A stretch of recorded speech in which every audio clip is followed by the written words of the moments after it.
Welcome back to Outriders. In this video I want to talk to you about the game basically forcing you to play co-op, and I don't feel it should do that. I don't think this game has much of a lifespan. I'm going to continue covering it, I enjoy the game, but I just don't feel it's going to last long, and it seems to be the same case with another recent Square Enix published title, being Marvel's Avengers, because Avengers was labelled as a co-op experience. You go through the story, you can play that with friends, you go to Avengers Initiative, which is the end game, you can play that with friends, and then a lot of their post-launch content was specifically designed for solo play. It's happening again, but in the opposite way for Outriders.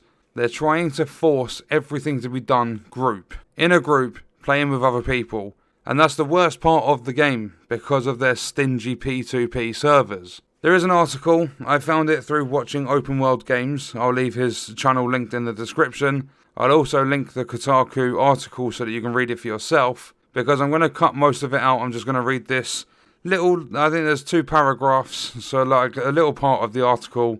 I'm just going to read that and I'll be making my point as I'm going through it. So it starts off with the short version. It's about conveying different levels of intensity between the game's solo and multiplayer modes. This is based on solo players having a self-revive. Single player is intended to be a bit less intense than multiplayer, which is so wrong. They claim to have done playtesting and testing the game and everything like that.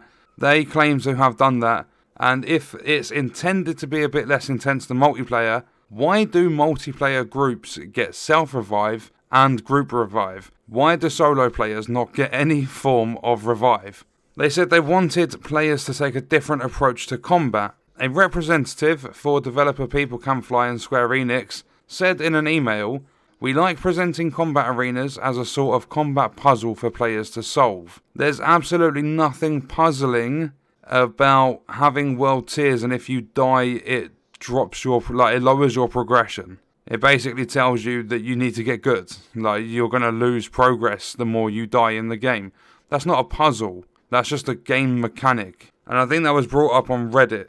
But there's a lot of stuff that's weird going on with this game.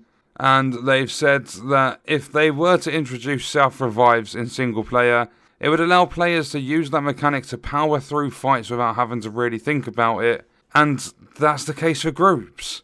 They want players to stop and consider the fight, the enemy composition, their build and skill setup, and potentially make a few runs of it. So I don't get why solo players have to stop and consider the fight, the enemy composition, their build and their setup, whereas group don't. If you go down in a group, you wait for the enemies to move away from you, you self-res, you get back up, you carry on fighting. If someone else goes down, you just get them back up revived, you revive them. Whereas you're playing solo, the enemy arenas that they want you to take a different approach at, and the ones that they wanted it to be a combat puzzle, there's nothing puzzling about having exactly the same amount of enemies in an expedition, whether you're a 1, 2 or 3 player group. Literally the only difference in playing co-op is you have to deal more damage. It's exactly the same amount of enemies. You get swarmed so easily playing solo.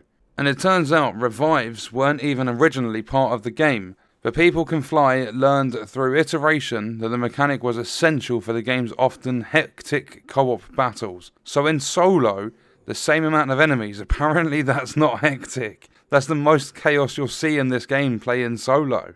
We didn't have self-revives to begin with, but in playtesting, which they never actually did, whether they say it or not, there's no way they playtested this, they say they found because of the intensity of the action, players often weren't able to help their teammates in time because they're under a lot of pressure and too busy fighting. But if a solo player is too busy fighting, they just get screwed over.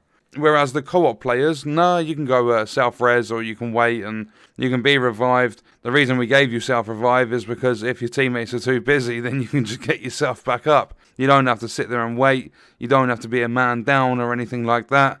There's nothing to make you, as a group player, consider your fight, the enemy composition, your build and your skill setup. But when it comes to solo players, oh no, you have to do that. And then they say they didn't want to reduce the intensity of the combat, so the limited amount of self-revives were put in place to soften that lightly. So they didn't want to reduce the intensity of the combat, although co-op as a whole, group play, is less intense when they said they intended for single player to be a little bit less intense. It's now, it's one of the reasons I don't think this game has a big lifespan. Literally everything works backwards. They've done nerfs out of the gate, and they said it's not a live service game. They've got an inventory wipe that they still can't fix. Or, I mean, they haven't done the restoration process. They claim to have fixed the wipes, but people are still getting them every now and then. The mods on the weapons and the gear, half of them don't work. There's hit registration issues, there's server issues, there's... Literally, this game is just one big mess. If there was a yearly award given out to the worst, polished game, the game that was polished the least, Outriders is claiming it in 2021 without a doubt.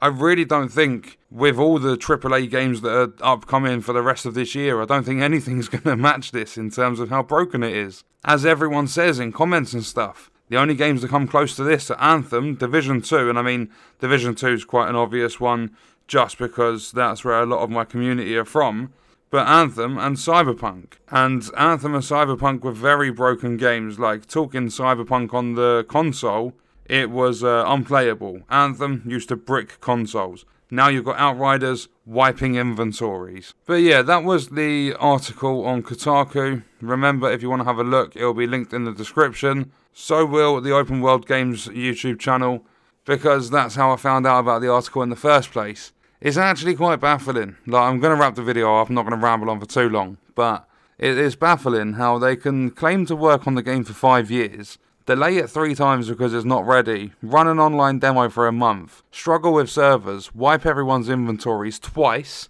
once through the demo and then once in the full release, post, I think it's 6 updates the game's had now or something. Now I'm pretty sure it is, unless they've skipped a couple of versions. The version, if it even reads the right one on your platform, is supposed to be 1.06.